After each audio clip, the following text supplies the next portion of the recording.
have children that have graduated from West Des Moines Community Schools. You've got a child still at West Des Moines Valley High School. One of the first questions I asked, hey, did we prepare them?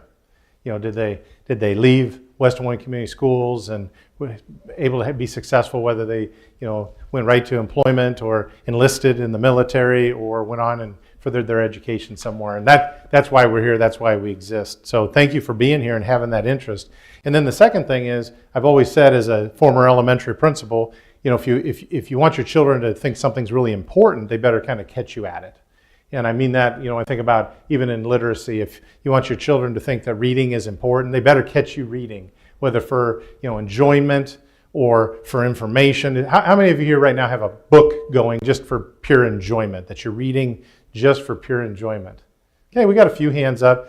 I wish Jill's hands are down because we're constantly reading about leadership or improvement or some of those things. How many have a book going on right now to learn something, for information? Yeah, exactly. And so I'm hoping that you model that at home. I hope that your children catch you doing that, because then suddenly that becomes something that's important and lifelong. And I always love sharing that idea with you, because they're watching. I'm going to tell you right now, the students are watching and paying attention to what we're doing as a school district and how we're working together. So we are proposing a $135 million bond referendum. Sometimes you hear it called a GO bond or a general obligation bond, or we're talking bond referendum. They're all the same thing.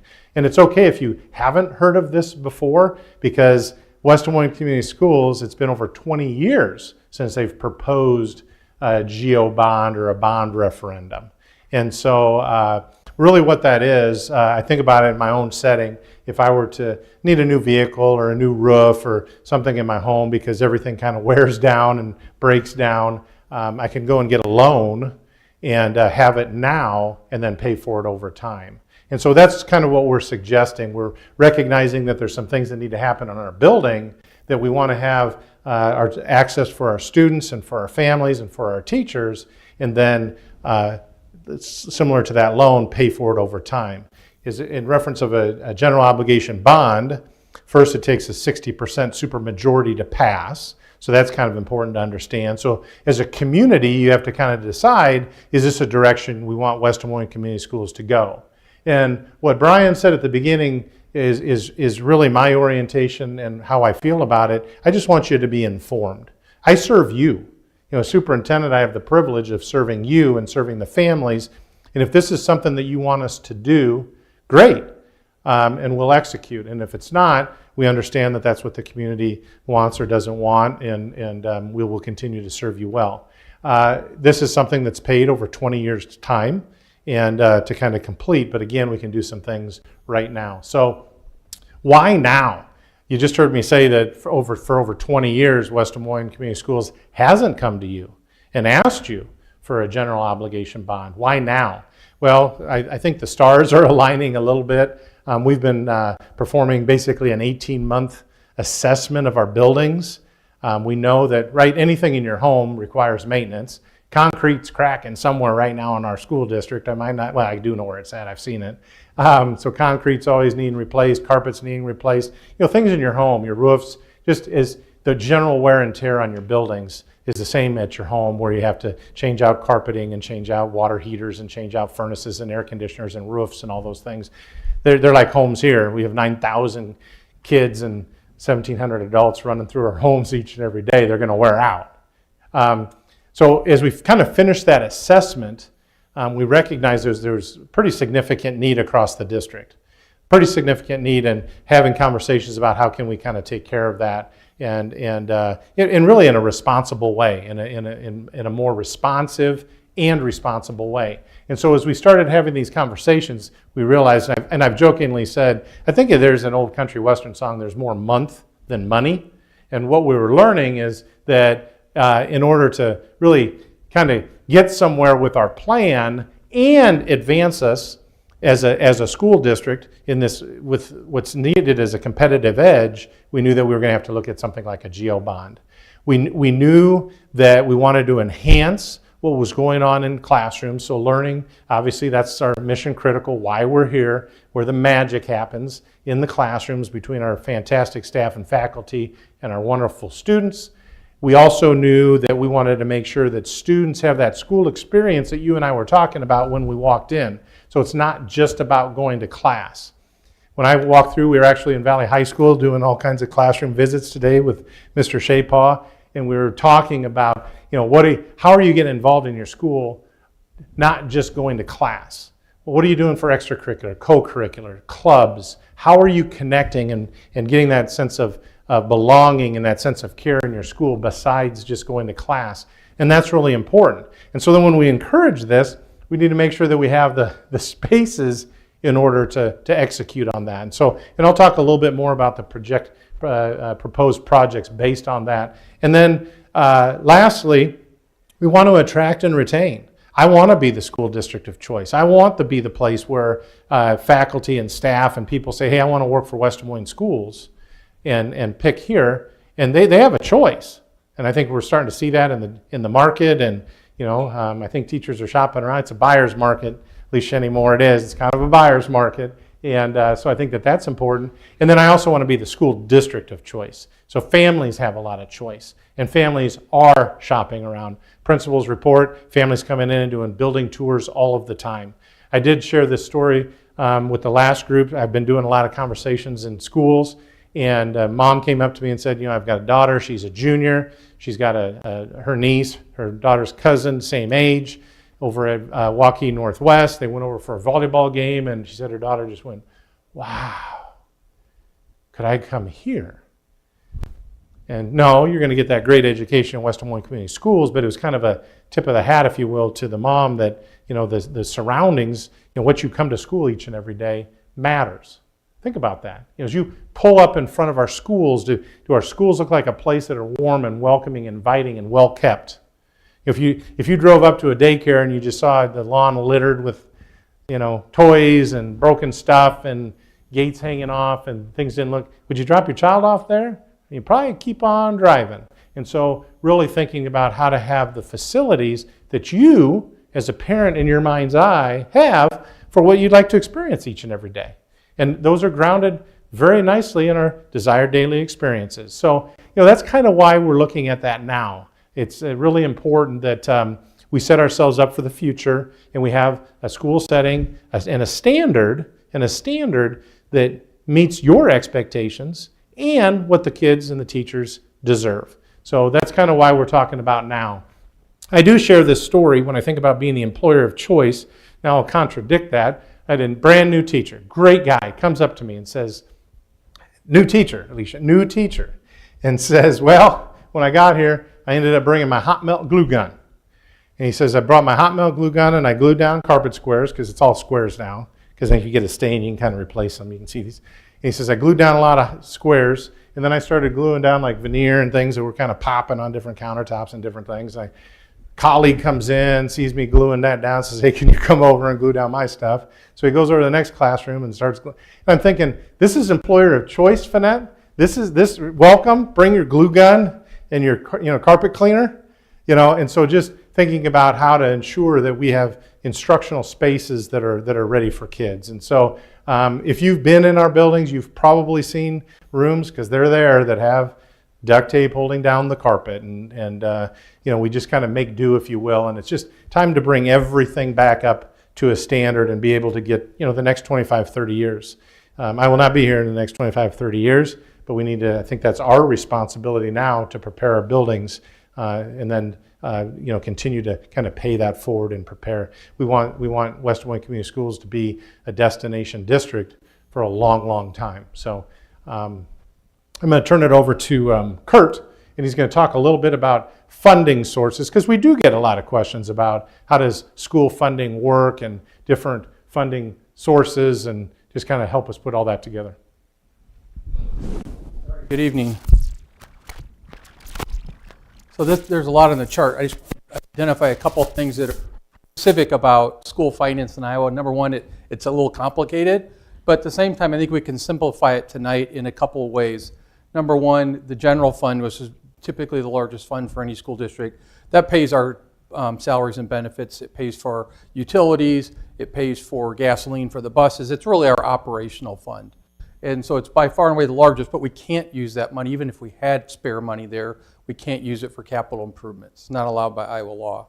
So what's Iowa law allow then? Well, in the purple, which is the physical plant and equipment levy, or PEPL, and down below in the blue, where it says SAVE, those two funding sources are focused on infrastructure improvements, whether it's bricks and mortar, whether it's buses and technology, concrete, as Dr. Adams referred to, carpet, whatever. Those are the two funds that are really earmarked for capital improvements. We've used those monies and very judiciously over the last several years.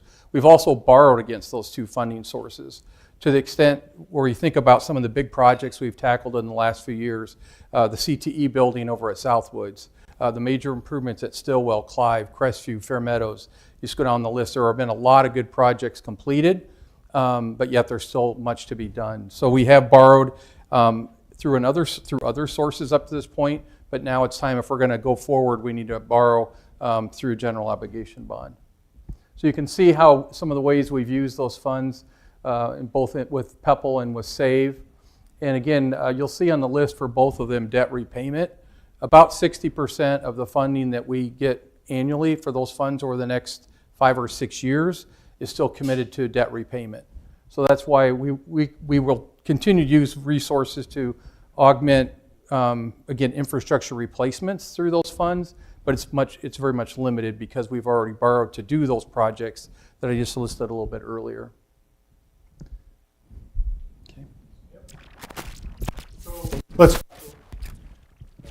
Okay. Let's talk a little bit about then the proposed project.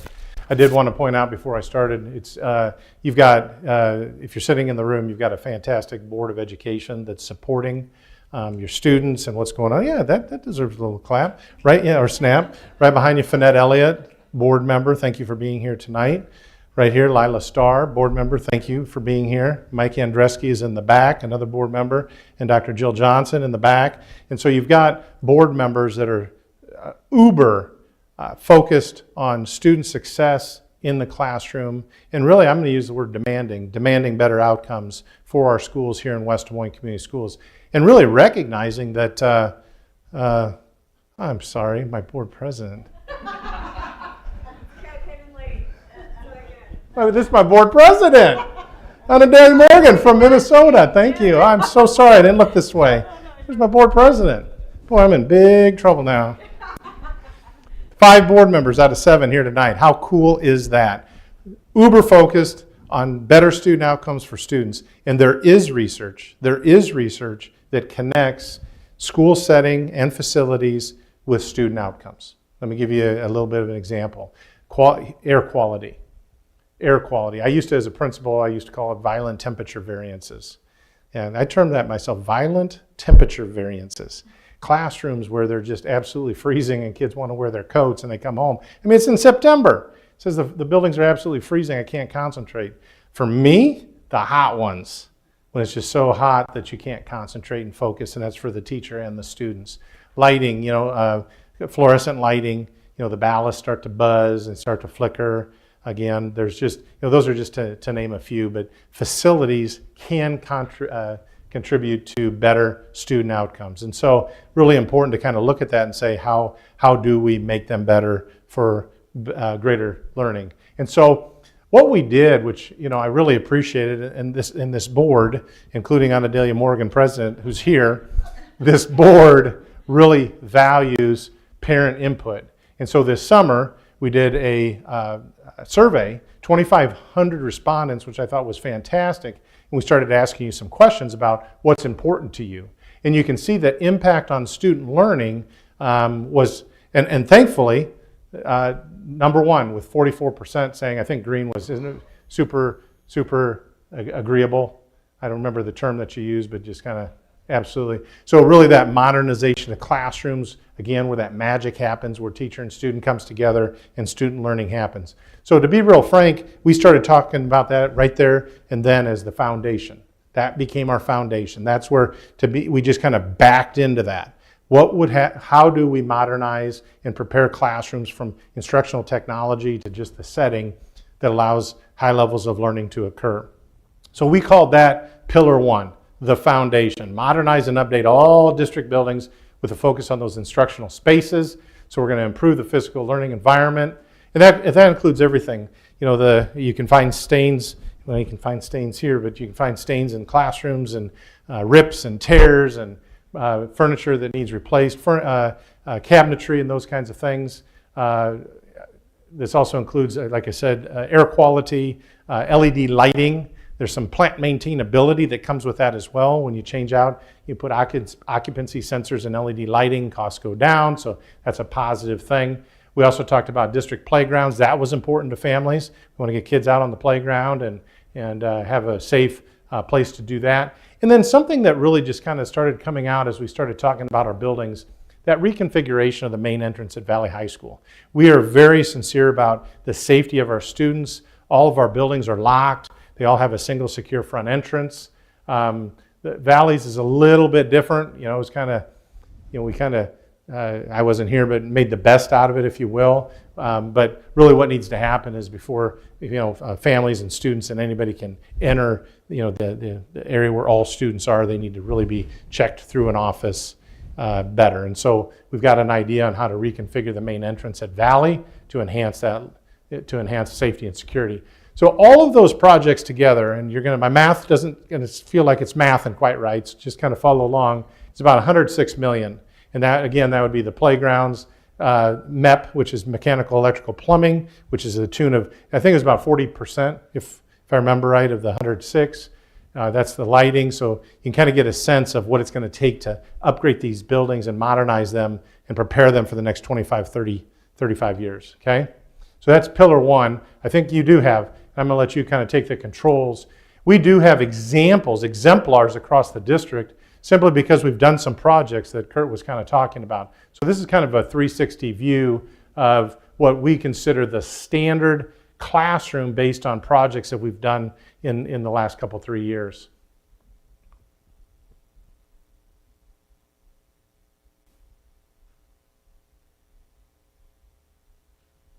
So, if you've got children and you've been in the classrooms, where did this come out of? I know Clive Learning Academy. It was a Clive Learning Academy. Yep. So Clive Learning Academy, Crestview has some new classrooms. Westridge has some new classrooms. Stillwell has some new classrooms.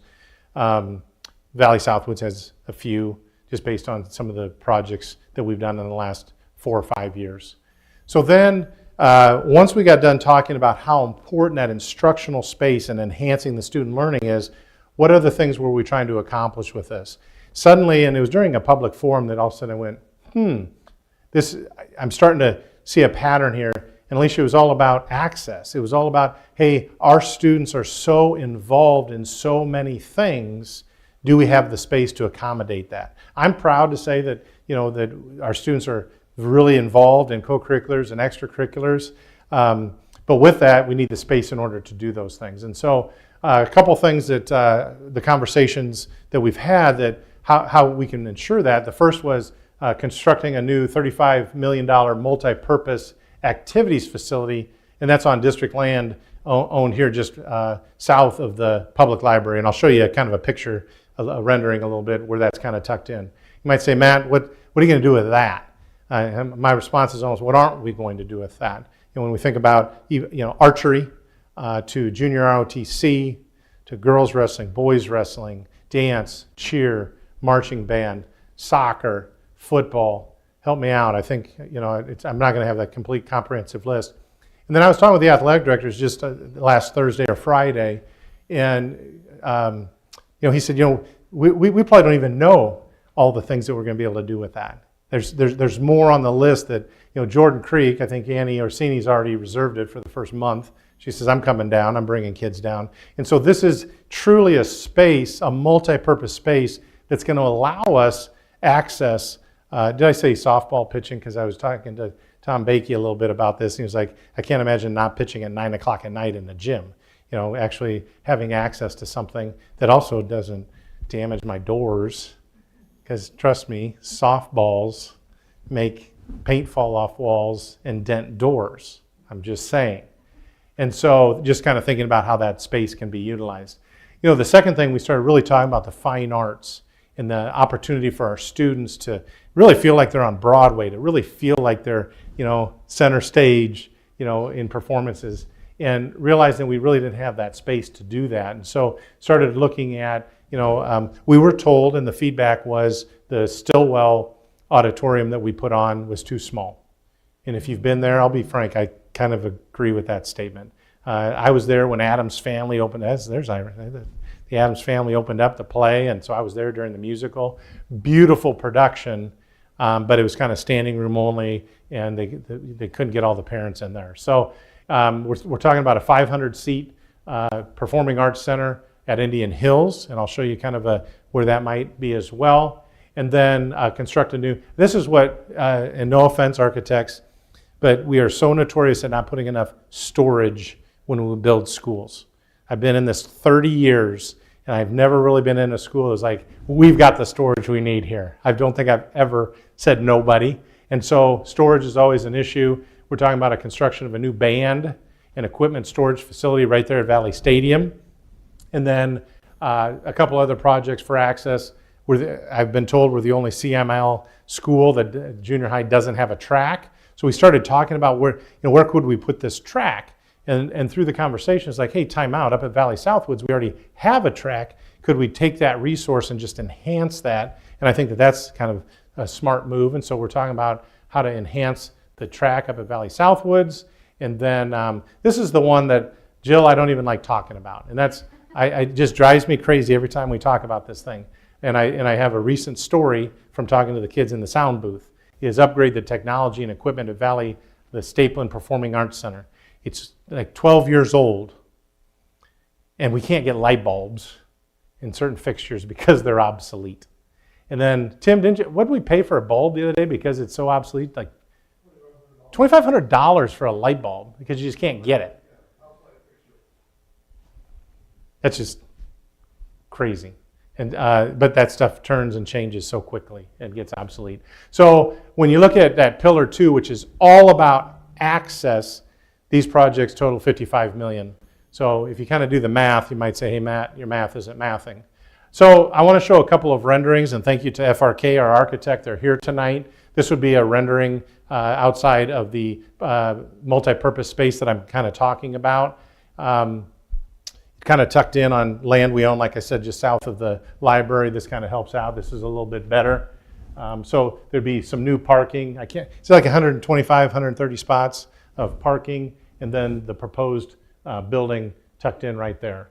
There's kind of a retention pond that we need to work with the city, and I think we still need to kind of finalize some things, but in terms of land that we already own, and we wanted to take advantage of that resource. And so that's kind of where that facility would sit. Here's the second rendering I wanted to show you tonight. This is that Performing Arts Center. This would be that 500-seat Performing Arts Center over at Hillside, just to kind of give you an idea. There's the existing. What did I say? You said Hillside. Oh, I didn't mean Hillside. I meant Indian Hills. Indian Hills. Why did I say Hillside? Indian Hills. Over at Indian Hills. They both have. Thank you, Lila, for giving me a little grace there. So a proposed auditorium, 500-seat over at Indian Hills. And then that also comes with some parking, about 120 spaces, which I kind of like this idea because the green space is a very coveted space for the city of Clive, and the neighborhoods use that. And when you go to a park, you go to a parking lot to park and utilize. And so I think that this would be some space that the city would benefit from as well as ourselves. And so that's kind of show you kind of a rendering of what we're thinking there. So those are kind of the projects. And I'm going to turn it back over to Kurt so he can kind of talk about, so what does this mean for you as a taxpayer here in West Des Moines Community Schools? Yep. So this breaks down and we're talking about $160 million worth of projects. The bond, $135 million. Obviously, that doesn't match up. We do have some funds on hand for infrastructure purposes, as well as we'll have some resource coming in each of the next several years that we can tap into as well to contribute toward the project. So that's how we close the gap between $160 million worth of projects and $135 million bond issue. But you can see by far and away the largest piece of that is the classroom and building modernization. And then in the blue and in the orange, the projects that Dr. Adams just showed with the Performing Arts Center, but also the Student Activity Center.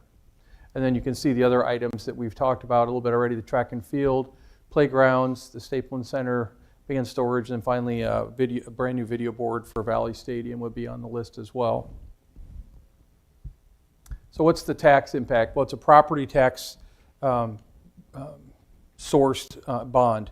So you can see where we stack up relative to our peers in the metro. We stack up very well. Currently, our tax rate is $12.22 per $1,000 of taxable value. You can see how that compares to the other districts that are near. There are some other districts, some of the districts on the list are also going out for a GO bond. We didn't represent what their tax, in some cases their tax rate won't change. In other cases their tax rates will increase, but we didn't try to anticipate those numbers, even though I talked with people in each of those districts about the situation. We'll still be well under $14 per $1,000 of taxable value. So what does that mean to you and me as a taxpayer in terms of residential property?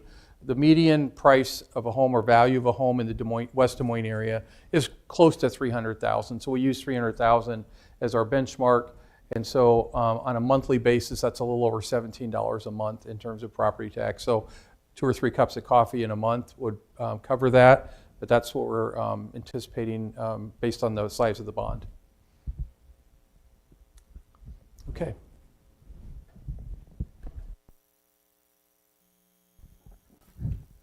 So like I said at the beginning, our whole goal here is to make sure that everybody walks away a more informed voter. We do have some one-sheeters that if you don't have them already, to make sure to pick one of those up when we're done here tonight. But Election Day is November 4th. Polk County is officiating this election. Early voting starts here on October 15th up until November 3rd. And then make sure if you're going to exercise your right to get an absentee ballot, you need that request in by October 20th. Shameless plug, if you go to wdmcs.org/bond, there is a link in there with all of this information as far as voting is concerned. And we do encourage you to go there as well. Lots more details, those renderings that we showed earlier. It's a great resource. So go there, tell your friends, share it on Facebook, help us get the word out so that we can all be more informed voters. We are going to come back and do this, a similar type event one more time on October 20th. Again, tell your friends. Maybe we fill up a few more seats this time. We will also be offering that online as well as we are tonight. With that, we're going to open it up to questions, comments, other. And I know we've got a tight group here tonight, but I will ask that we use the microphone just for the sake of those who are watching online. So the 25 million is, I'm assuming, coming from some reserve. A district of our size, what's a healthy reserve? Are we putting ourselves at risk adversely by digging into that too deep? Are we going deep enough? And then also, how do we ensure we're taking care of today's problems, but then also saving for tomorrow's problems that haven't yet occurred as well? First of all, we have approximately at the end of we just closed our books for June 30th as the end of our fiscal year. We have about $20 million on hand in our PEPAL and SAVE. Some of that's more recent funds. Some of it's from monies we borrowed a couple of years ago that we just haven't spent yet. So that's the money that's currently on hand for infrastructure purposes. What I mentioned, having some resource that would come in over the next few years as well that would be available. We first took out the things like $500,000 a year just for replace concrete, or $500,000 a year roughly to just for minor HVAC repairs and replacement. We've also set aside some contingency dollars in there. So I mean, there's other things in that pool, but those are things that we've already pulled off the top, if you will. Just said we need to make sure we have those basic things covered. It also includes like buying a few buses here and there. You know, we replace our buses, we replace our technology. So we did already set aside for just those what I would call renewal items. And so this is more for, the additional funds are going toward these bigger projects. Does that help? Okay.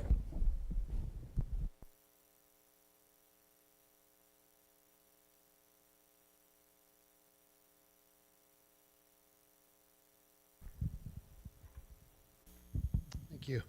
I'm an investment guy, and I'm interested in the mechanics of the bond issuance. I'm interested in, well, some things that I think about when I think about issuing a GO bond is, well, I want someone that has good Wall Street acumen, maybe on our board or making the decisions or working with Wall Street to issue the bond. I'd like to know the maturity of the bond. I think you said 20 years, perhaps. Is it all of it 20 years, or is it staggered so much per year for 20 years? And also, I would want the bond to be issued on a competitive basis as opposed to negotiated with just one Wall Street counterparty. So I don't know if any of those decisions have been made yet or not, but those are some of the things that I think about as an investment guy.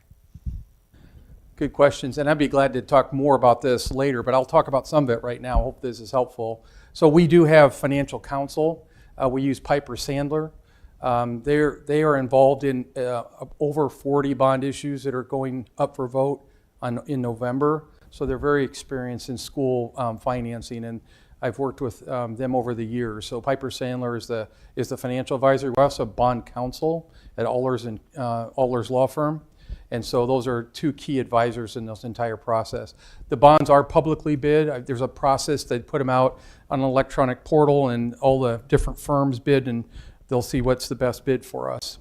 We won't issue all the bonds the next day. The vote is November 4th. If it's successful, one of the key things we're still talking about as a group is the sequence and the quantity of projects and how that plays out. So one of the critical parts is working with our architects to look at, and Tim, our operations director, is looking at the sequencing and the quantity of work and how those will play out. And with that, we might issue $30 million worth of bonds up front if we think that's the right number. Just pick a number out of the hat. And then as we need the bonds, subsequent bonds would be issued to pay for, as we pay for the project. So, and we can pay for bonds. Typically there's a period of time where the bonds can't be prepaid, but to the extent we have capacity to pay the bonds off early, we certainly typically have the opportunity to do that. And so that's something that will be part of the analysis as we go forward, is how will we position, and can we advance levy to pay those bonds quicker than 20 years. I'm guessing right now if we were to issue bonds, it might be 3.5% to 4% would be an average bond yield for something like that over that period of time, because they're tax exempt bonds. Does that help a little bit? Be glad to talk more too later. Hope that helps.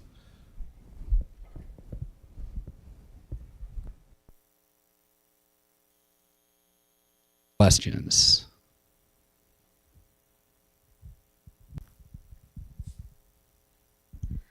I spent a big chunk of Saturday at the pool for the Tiger Tanker event, and I know a pool is not in this budget, so that is sad for me. However, I understand that. I do wonder if there is going to be a freshening of other spaces other than classroom spaces in that modernization piece, or if like the pool tiles that are breaking are going to be addressed in this, or would that be something known later? And I'm looking to our architects here because there is a portion of the pool that is a part of this, of the updates at Valley. So the pool, help me out, Rochelle. The pool itself and the deck. Finishing updates to the pool. Yep. So there is a piece of that that's incorporated. And we do have some common areas too, entryway, for instance, entryway at main entrance at Valley High School. There are some common areas that are being touched by this as well. I think it's important to note in that terminology, the focus is on those instructional spaces, but that doesn't mean it's exclusive to instructional spaces, because we know learning happens everywhere in a school, not just in those classrooms.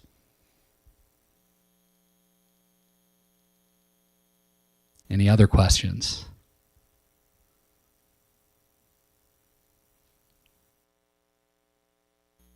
We got a couple here. Number one, 125 parking spots for a 500 seat auditorium.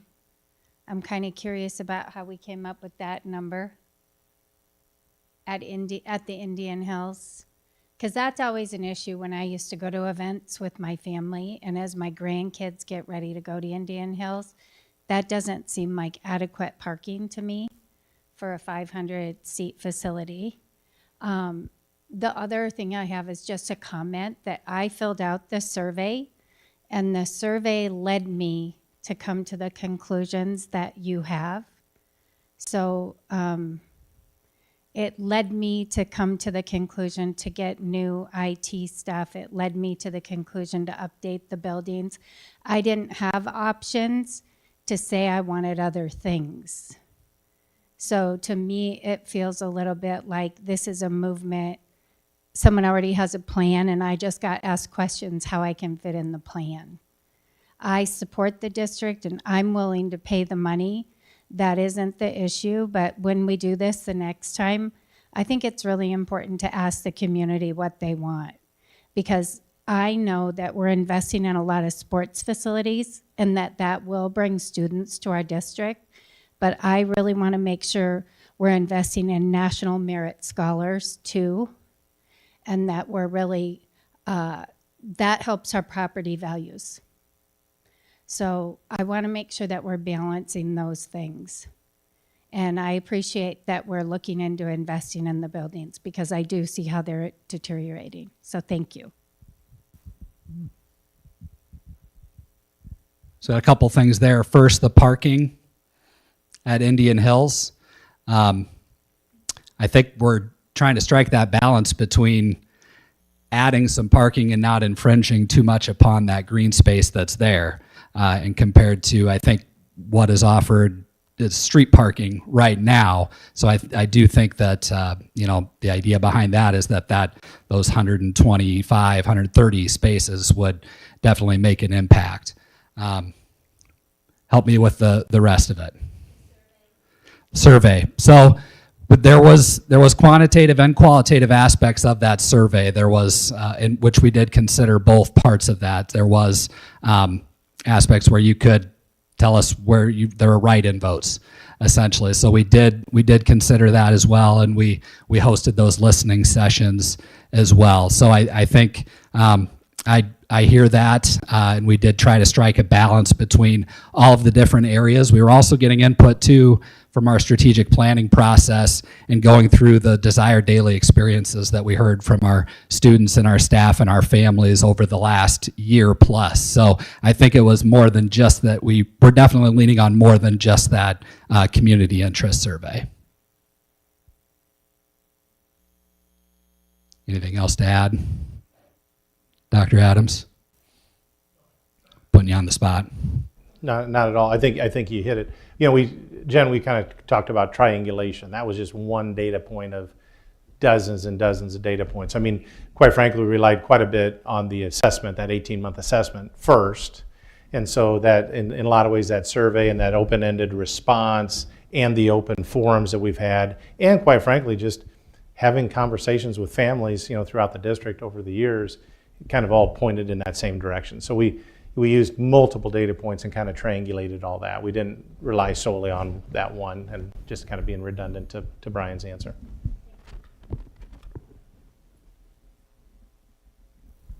Any other questions? I'm going to check and make sure nobody has added a question on the chat. All clear. And I do want to point out that Elizabeth Larson, board members here, joining Anadelia Morgan here in the room. And how much fun that is. I really say that sincerely. These are the kinds of conversations. Twice a month we get together at the board table and we talk about how do we make a better experience for our students. I love what we did with the strategic plan. That's what we anchored back to. That's Jill, that's when I was all bought in. Finette, you're all about kids. You're all about the kids. And so when we started talking about what experience do we want our students to have each and every day in that classroom, we backed into that with the strategic directions. We identified our core values, one of which is meaningful collaborative relationships. That's why you're here tonight. We wanted to talk to you about it. We're here to serve you and your children in these schools, and we're wanting to do it, in a way that, in a standard that you would expect. And so just really appreciate, and phenomenal questions tonight. I hope people that have watched before aren't listening. Those were some awesome questions that help, guide our conversations in future as we kind of talk to people about that. So thank you for that as well. And just your engagement and being willing to come out tonight and have a conversation about that. that's where I would end it, but I'll let you have the last word. I don't know if you've ever done that before. Giving me the last word? Hey, it's 7:15. I got to take advantage of I'm this. exhausted. I'm turning it over to you. November 4th, Election Day. We're going to do this again right back here on October 20th. So we will be able to share a few more details on October 20th, just to reiterate that. And wdmcs.org/bond. More details. You can dive into some of those renderings that we have. You can do the 360 view of the updated classrooms that we have at elementary, junior high, and high school. Dive into that, learn more. And there's also, you can email us with more questions, bond@wdmcs.org. Thanks everybody for being here. Thanks for those of you who tuned in online. Have a good night.